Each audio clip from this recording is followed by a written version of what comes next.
1940 সালে এইরকম এখানে আমি এসেই শুনলাম যে কয়েকটা সংগঠন একসঙ্গে মিলে এই সমাবেশ ডেকেছে। সারা দেশের যতগুলো মুসলিম সংগঠন ছিল তাদেরকে নিয়ে একটা সমাবেশ হয়, একটা কনভেনশন হয়। এই কনভেনশন হয় এই কারণে যে আমার দেশের মুসলিমরা দেশভাগ চায় না চায় না সিদ্ধান্ত নিতে হবে। সেদিন আলাওয়াক্সের নেতৃত্বে ওই দিল্লিতে প্রায় ৬০-৭০ হাজার লোক একসঙ্গে সমবেত হয়ে সিদ্ধান্ত নিয়েছিল যে আমরা দেশভাগের পক্ষে নই, মুসলিমস আর এগেইনস্ট পার্টিশন, এইটা সিদ্ধান্ত হয়। তারপরেও দেশভাগ হয়েছে,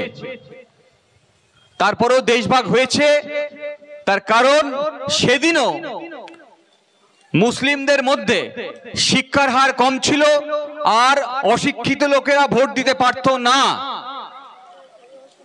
এখন যেমন শিক্ষার কোয়ালিফিকেশন, শিক্ষার যোগ্যতা ভোট দেওয়ার জন্য বাধা হয়ে দাঁড়ায় না, কিন্তু সে সময় শিক্ষাগত যোগ্যতা একটা নিরিখ ছিল, তার নিরিখে আপনার যোগ্যতা নির্মাণ হতো যে আপনি ভোট দিতে পারবেন কিনা।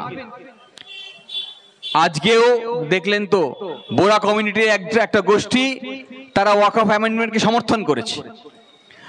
লড়াইয়ের কারণ এইসব যা যা হয় নিজের কমিউনিটির মধ্যে, কমিউনিটির বাইরে, তার মধ্যে রাজনৈতিক কারণ, অর্থনৈতিক কারণ, সামাজিক কারণ খুঁজতে হবে।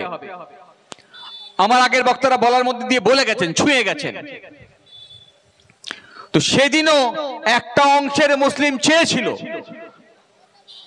যে পার্টিশন হোক, আর তাকে উস্কানি দিয়েছিল আর একটা অংশের মানুষ যারা সেই সময় রাজনীতিতে খুব বেশি রেলেভেন্স না থাকলেও আজকের দিনে তারা রেলেভেন্স পেয়েছে। আমি যখন একথা বলছি কেন, মানে আপনি যখন ওয়াকফ অ্যাক্ট নিয়ে, অ্যামেন্ডমেন্ট নিয়ে চ্যালেঞ্জ করছেন, সুপ্রিম কোর্টে যাচ্ছেন, আর সেই আইন কোথায় পাস হয়? পার্লামেন্টে। পার্লামেন্টে কে থাকে? আপনারই নির্বাচিত কোনো না কোনো প্রতিনিধি।